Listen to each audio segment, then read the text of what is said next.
for Israel, hate for America, hate against Jewish Americans. And they're doing it in the middle of the streets of New York City. This scene from yesterday.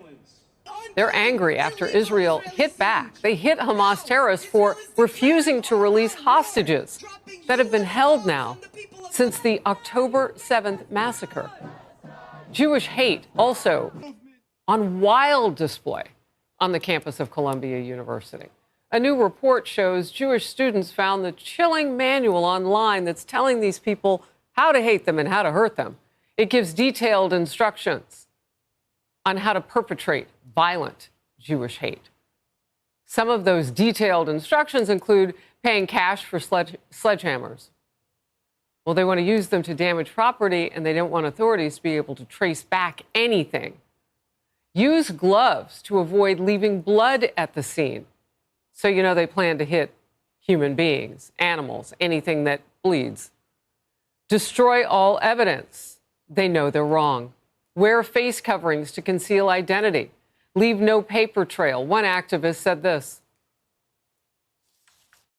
What I've seen is these pro-terror protests that are not grassroots efforts. These are very well organized, very well funded. They have the same masks. They have the same uniforms. They have the same camping equipment, the same terror promoting materials like this manual throughout the country.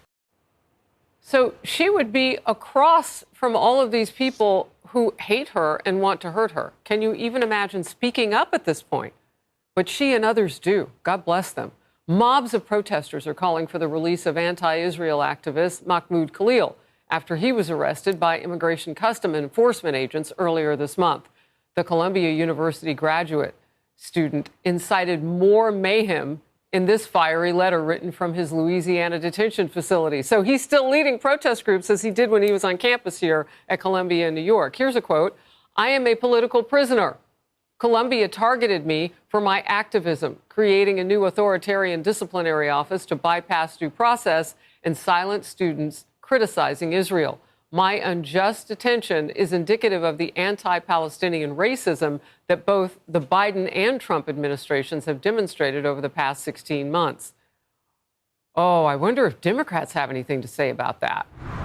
In focus now, Republican Congresswoman Cammack of the great state of Florida. I want to get your top line thoughts on where you see this going. Well, it's great to see you, Harris. And a couple thoughts right out the gate. As a foreign student, it is a privilege to study here in the United States. And so these are not immigrants, and we would naturally not allow any foreigner to enter the United States if they shared pro-terrorist sympathies. So it actually stands to reason that those that are here on student visas meant for them to study, they can be revoked just the same as we would deny someone from entering the country should they harbor pro-terrorist sympathies.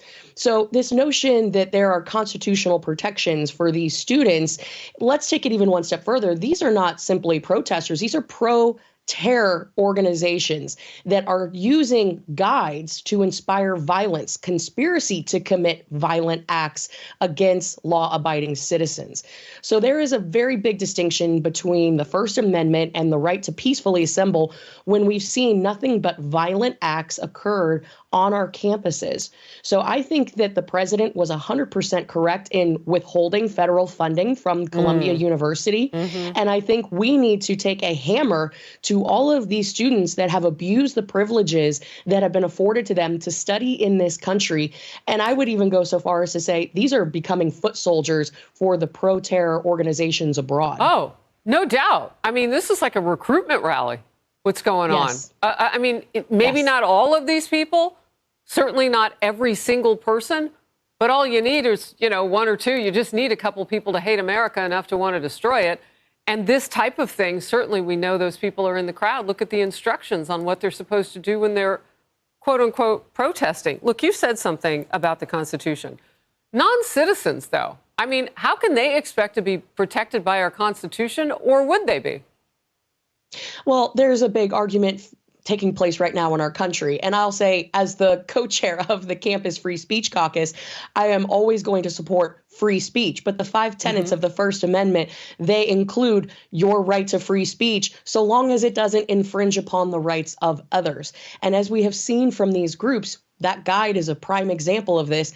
They seek to harass, intimidate, cancel, shut down our Jewish American students. And as someone who represents the largest Jewish student body in the country at the University of Florida, go Gators, of course, we are seeing where this type of behavior is leading to an infringement on the rights of law-abiding citizens. So not only have we seen where these protests have turned violent, but they are not rooted in peaceful assembly. They are not rooted in free speech. They are rooted in generating acts of terror against law-abiding American citizens. So I know that most of these students who are speaking out on behalf of the Jewish students on campus, they are trying to bring reason to a situation where you have unreasonable people. They don't want a healthy debate on campus. They want to terrorize people on campus. Well, clearly they're good at it. Look, free speech, I thought, under our laws and Constitution was for our citizens. Mahmoud Khalil was not a citizen. He was here first on a student visa and a green card then. He's not a citizen. We don't have to promise him anything. We're a great country. It's very gracious of us to give him anything. And we can give him a free ride back to wherever he'd like to go. But you just said it, and I did not know you held that caucus role in terms of free speech on campuses.